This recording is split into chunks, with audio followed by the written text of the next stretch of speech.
দর্শক, আমাদের ৭১ খবর টিভির সাথে থাকেন। আমি আছি টঙ্গী হোলসেল মার্কেট এরিয়ায়। আমি সাংবাদিক কামাল। আপনারা দেখতে পাচ্ছেন যে জনাব মাননীয় প্রধানমন্ত্রী জনাব তারেক রহমানের আগমন উপলক্ষে টঙ্গী গাজীপুরের সকল নেতাকর্মী এখানে উপস্থিত আছেন। আপনারা দেখতে পাচ্ছেন যে মাননীয় প্রধানমন্ত্রী জনাব তারেক রহমান এই মাত্র টঙ্গী অতিক্রম করছে।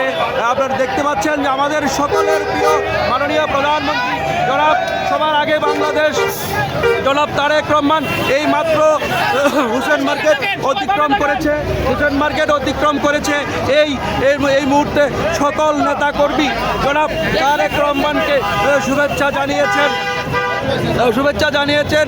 টঙ্গীর সংগ্রামী সভাপতি যেমন সুমন সরকার, পপ্পু সরকার, আপনার গাজী সালাউদ্দিন সহ টঙ্গী গাজীপুরের সকল নেতাকর্মী আজকে শুভেচ্ছা জানিয়েছেন মাননীয় প্রধানমন্ত্রীকে। প্রধানমন্ত্রীর গাড়িবহর এই মাত্র আপনার টঙ্গী হোসেন মার্কেট অতিক্রম করেছে। এইখানে সকল নেতাকর্মীরা আজকে মাননীয় প্রধানমন্ত্রী জনাব তারেক রহমানকে শুভেচ্ছা জানিয়েছেন। আমাদের আকবর হোসেন ফারুক ভাই ১ নং যুগ্ম আহ্বায়ক গাজীপুর মহানগর বিএনপি আহ্বায়ক টঙ্গী পূর্ব থানা বিএনপি, তার অঙ্গ সংগঠন, তার নেতাকর্মীদেরকে নিয়ে আজকে মাননীয় প্রধানমন্ত্রী জনাব তারেক রহমানকে শুভেচ্ছা জানিয়েছেন। ধন্যবাদ।